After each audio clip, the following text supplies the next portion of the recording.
dentro daqueles tópicos que você colocou, um deles está lá, reologia dos rejeitos, se é de seu conhecimento um programa de estudos de rejeito, porque dentro das limitações do que eu tenho observado que é possível sim você ter uma ruptura, né? O que normalmente se chama de ruptura por creep. E como você mostrou, principalmente no caso em que vai se fazendo o alteamento da barragem para a montante, né? Você está sempre mudando esse estado de tensões.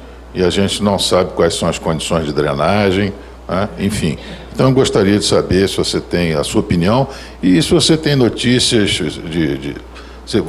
você se referiu muito positivamente a esse grupo de estudos da Samarco, que monitora isso, e se eles têm realizado estudos nesse tópico de reologia de rejeitos, ou no seu modo de ver, o que é que deveria ser feito, ou como deveria ser feito, como deveria ser conduzido esse estudo.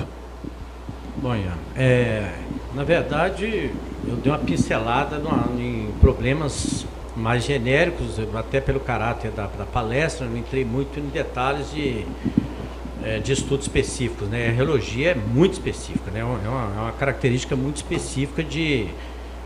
É claro que esses fluidos não são newtonianos, então é claro que você tem que estudar o comportamento reológico deles, muda, as propriedades deles mudam e mudam muito.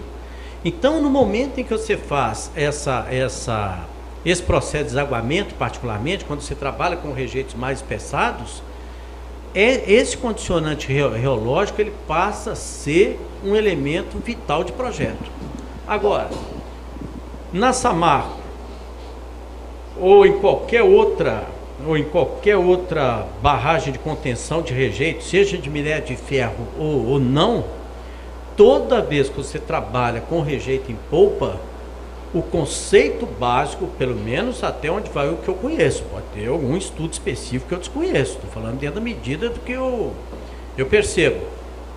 Ela é entendida como um fluido meramente newtoniano e o comportamento reológico é puramente desconsiderado. Eu imagino que eu estou trabalhando com as propriedades intrínsecas dos rejeitos inalteradas ao longo do tempo. Então, por exemplo, só para te dar um detalhe de como que isso é importante, talvez num caso, por exemplo, como do fundão. A gente devia estar ali no fundão no 11º alteamento. Eu não sei, tem que olhar a figura ali, mas o que acontece numa barragem desse tipo? Numa barragem de contenção de rejeito, né? A empresa XYZ disputa um processo de licitação. Ela pode ganhar o 3º alteamento, pode ganhar o 6º, ganhar o 5º, ganhar o 8º e assim por diante. Então você tem ali, e é importante, principalmente se os alunos entenderem isso, que nesse processo da Samarco você tem N atores intervenientes. Não existe a pessoa que projetou a barragem. Existe a pessoa que projetou a barragem, que fez o 1º alteamento, o 2º alteamento, o 3º alteamento, os auditores, a consultoria nacional, a consultoria internacional, todos passam a ser personagens desse processo. Então, quando a gente fala em propriedades do rejeito, nós estamos falando de quê? Não vou nem falar na questão da amostragem, tá? Da onde você faz a amostragem desse rejeito. Agora, esse rejeito, ele muda o tempo inteiro, na frente de lavra. Uma coisa é eu tirar o minério de ferro de um itabirito, outra coisa é eu tirar do hematita, outra coisa é eu tirar de um itabirito friável, do itabirito anfibolítico, do hematita, e outra coisa eu tenho que atender o tempo inteiro as necessidades do meu cliente. Então, na planta lá, o sujeito não está preocupado com o rejeito, ele vai mudar a planta para atender as especificações do concentrado. Então, ele faz o rejeito que der, o que sobra, para ele atender aquelas normas do concentrado. Então é claro que todas essas influências influenciam. Você não tem, longe de você ter uma estrutura homogênea, longe de você ter uma estrutura isotrópica, é uma estrutura extremamente complexa. E evidentemente que o estudo do comportamento reológico dos rejeitos, ele mesmo na condição de polpa, ele seria evidentemente uma premissa de projeto. Agora, a realidade, franca e claramente, essa consideração não existe na prática, pelo menos até onde eu conheço, na prática da engenharia. É claro que quando você começa a ir para rejeitos que não são polpa, você não considerar comportamento geológico, aí já falha básica de projeto. Aí não tem. Okay?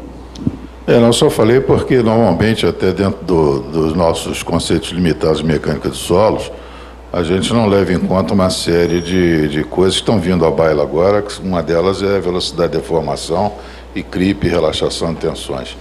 E isso, no meu entender, tem participação no processo por exemplo, de processo de ruptura, no critério de ruptura, o que nós usamos, que é o Morcolomb, não leva em consideração esses efeitos. Então, como você falou, inclusive, seria até uma mudança de paradigma, coisa na qual eu acredito. Só um complemento, aquele, eu não vou lembrar qual dos dois lá de Carajás, que está sendo monitorado pelo radar de superfície, a movimentação do talute foi ruptura por creep, do talute da N4E. Mas você provou isso por metros numéricos. Bom, vamos passar agora para a última pergunta.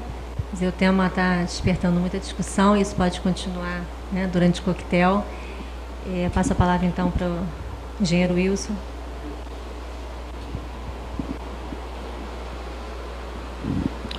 Boa noite. Meu nome é Wilson Frota, eu estou secretário da Divisão de Recursos Hídricos aqui do clube, Divisão de Recursos Hídricos e Saneamento, e atuo como membro do Conselho de Energia na Associação Comercial. A minha área não é área de barragens e tudo, as notícias que a gente vê são dos jornais. Então, a minha pergunta são 3 perguntas. Seria possível confirmar, com as avaliações que certamente vão continuar sendo feitas, né, se os tremores de terra detectados acima e abaixo de uma das barragens, não me lembro agora qual, a uma distância mais ou menos igual da barragem, elas poderiam ser consideradas responsáveis pela ruptura? Essa é uma pergunta. A outra é: as barragens estariam operando na sua capacidade garantida, nominal ou com folga, né? E a terceira pergunta é sobre lençóis freáticos, se há a possibilidade de eles virem a ser contaminados também.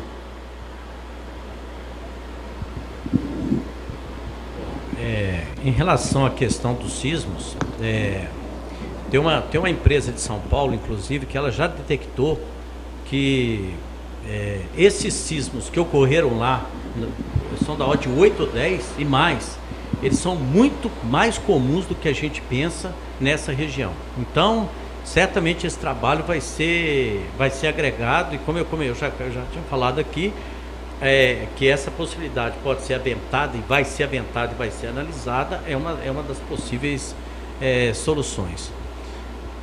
Contaminação de lençol freático é uma coisa muitíssimo pouco provável, a menos que essa lama tenha penetrado em algum lugar, numa fratura de rochosa, uma coisa desse tipo, que eu acho muito pouco provável, pelo mando de intemperismo, pela situação do vale onde normalmente elas passaram. O que houve de contaminação é contaminação hídrica superficial, é assoreamento, basicamente uma contaminação sólida. E em termos de capacidade, na verdade, Santarém estava na sua capacidade quase que limite, porque ela estava quase que total preenchida com água. E Fundão também, tanto que, na verdade, eles estavam fazendo um novo alteamento, exatamente porque você estava chegando na capacidade plena de operação do alteamento superior, o que levou à necessidade de fazer um novo alteamento. Okay? Bom, na verdade, nós temos mais uma pergunta, Dr. Leandro Costa Filho, da LPS.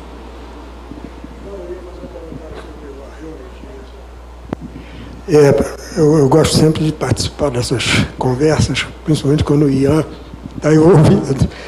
A minha visão, Romero, a gente já conversou, eu gostei muito pela abrangência que você deu na tua palestra, que é o objetivo, acho que, desse tipo de palestra, Milton Vargas, não é de, talvez, explorar muito fundo, mas sim cobrir um espectro de situações.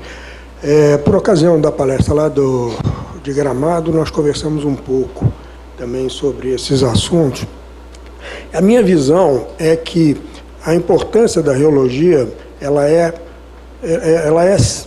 primordial, ela é fundamental nos estudos todos de bombeamento e de descarga. Esse daí, ela é considerada, os parâmetros são determinados, os estudos de polpa com diferentes teores de sólidos, isso é feito regularmente. Com relação a considerar aspectos reológicos após o processo de deposição, eu entendo que o processo de lançamento de rejeitos, ele tem uma variedade tão grande de situações que a gente tentar até dividir entre fase de sedimentação para depois fase de adensamento e, enfim, de se tornar essa interface é um negócio totalmente obscuro. Você vê num reservatório grande desse, tem menores, quer dizer, o processo de propagação desse fluido viscoso sobre a superfície, vai depositando, etc. Você chegou a passar também muito rapidamente um slide do processo de segregação e cabe também a tua observação, acho bastante pertinente, quanto à variabilidade que você é obrigado a falar. A barragem de Germano já está lá, o quê? Há uns 25 anos, talvez, por aí, porque quando eu trabalhei em Alegria, lá atrás, já fomos lá para investigar.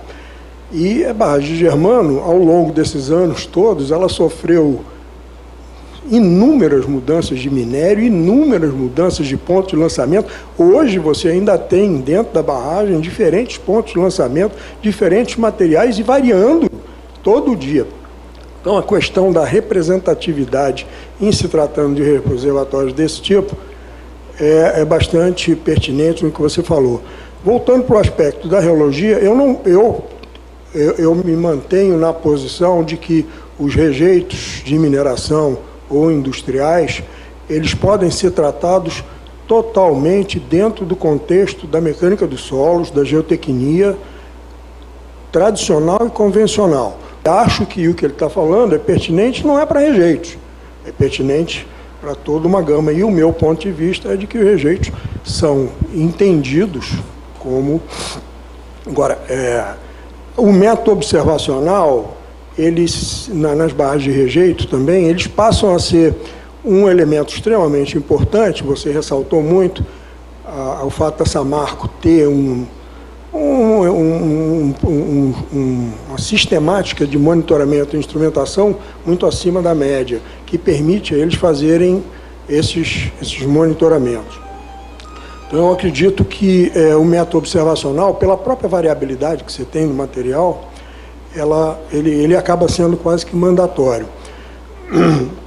E com relação enfim, eu acho até que métodos probabilísticos, nesse caso, seria talvez até meio discutível, porque é tão variável, é tão circunstância. Mas a circunstância na Samarco tem um lado positivo, é que tanto em Germano quanto em Fundão, com esta separação granulométrica que você chamou a atenção, feita lá na planta, você cria zonas em que você tem... Aquelas zonas de rejeito arenoso, da fração arenosa, são extremamente uniformes. Aquelas são. Você tem condições diferentes de lançamento. A lama, aí, meu amigo, quando você começa a misturar lama com areia e cria bolsões de poro-pressão confinadas dentro de camadas de lama, é complicado, muito complicado, é um material complicado. Concordo com algumas observações e acho extremamente importante o que você falou.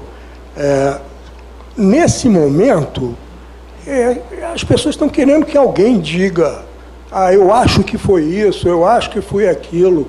Não é o momento, porque a gente sabe que já tem gente estudando, já tem gente avaliando, tem que resgatar todo o histórico, quantos diques existiam dentro do reservatório, essas questões da operação da mineração, a gente sabe como são críticas, porque o operador, muitas vezes, não atende o requisito que o projeto colocou, ou a própria...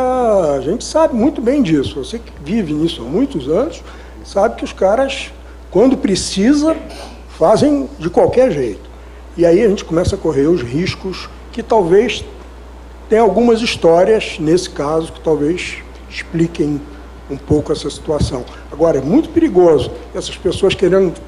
Eu, por acaso, ontem, me chamaram, alguém do SBT, fazer uma entrevista. Eu disse, meu amigo, olha aqui, eu não vou fazer entrevista com você por duas razões. Primeiro, que essa marca é minha cliente, tem toda uma história de confidencialidade, e segundo, qualquer coisa que qualquer um possa falar agora é mera especulação. Estamos especulando.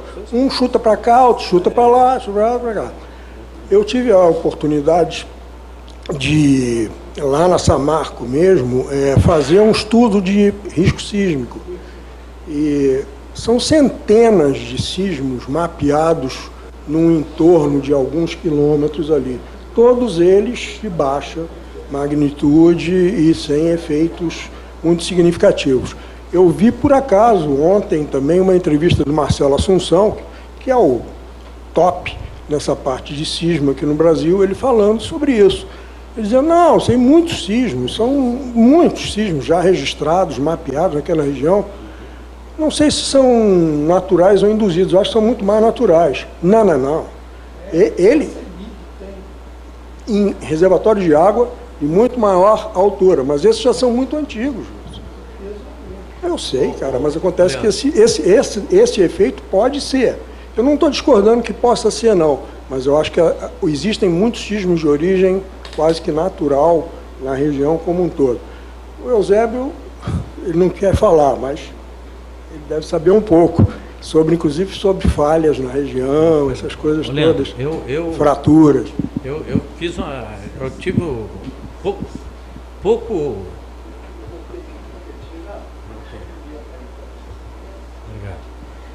Eu fiz uma mesa redonda lá, interna, né? Lá na universidade, com meus colegas de geologia. Eles foram, todos da área de geologia estrutural, eles foram unânimes em dizer que esses sismos, eles não podem ter características nenhuma de tensões tectônicas, ou seja, de natureza, de característica natural. Digamos, eles afirmam isso, e que provavelmente todos esses sismos são comuns a empreendimentos de grande porte, porque você modifica as condições hidrogeológicas, a parte de carga, você cria subsidências e gera esses tremores. Então, exatamente. Então, que pode ser induzido, mas que esses sismos são comuns, eles são extremamente comuns, isso a gente sabe.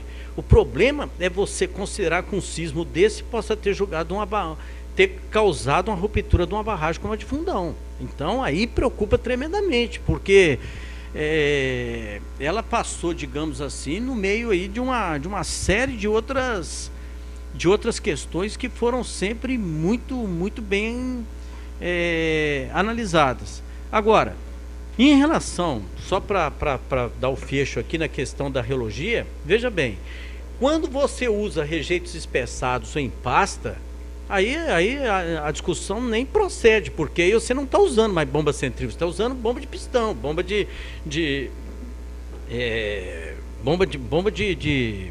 pistão, deslocamento direto. Então, nesse sentido, é claro, as taxas de cisalento são absurdamente altas. É claro que se você nem pode pegar, por exemplo, a sua linha de alimentação não pode ser nem a distância que é hoje para a região de polpa, nem pensar. Na verdade, a gente fica bobo de ver como que essas empresas tentam vender a questão do rejeito em pasta. Faz uma usina piloto em que o material sai ali, cai numa calha aqui, você recolhe aqui. Numa planta convencional, se você faz esse bombeamento 500 metros, o que chega lá na ponta é outro material completamente diferente do material que foi. Agora, o que a gente está fazendo lá é rejeito em polpa num circuito hidráulico fechado, passando 1.000, 2.000, 5.000, 10.000 ciclos e medindo as propriedades. Claro que quando tem bombeamento em rejeito descartado por gravidade, ninguém vai falar em comportamento geológico, é claro. É quando você tem bombeamento, mesmo considerando polpa. Mas esse problema é mais crítico no caso de rejeito, quando os rejeitos são não podem ser, digamos assim, transportados por bombas pneumáticas. Bombas convencionais exigem bombas de grande deslocamento positivo. Romero, mais uma vez, em nome da BMS Rio, gostaria de parabenizar você pela apresentação e agradecer a sua presença no Núcleo Rio. E antes de passar a palavra para o Manuel Martins, chefe da Divisão Técnica de Geotecnia do Clube de Engenharia, para encerramento, eu gostaria de convidar a todos a participarem do primeiro simpósio de Engenharia Geotécnica do Rio de Janeiro, o GeoCarioca 2015, que será realizado nos dias 7 e 8 de dezembro, no Planetário da Gávea. O evento vai abordar os desafios das obras portuárias e o legado geotécnico das obras de infraestrutura e mobilidade urbana executadas para as Olimpíadas de 2016. Contamos com a participação de todos. Maiores informações na página do evento.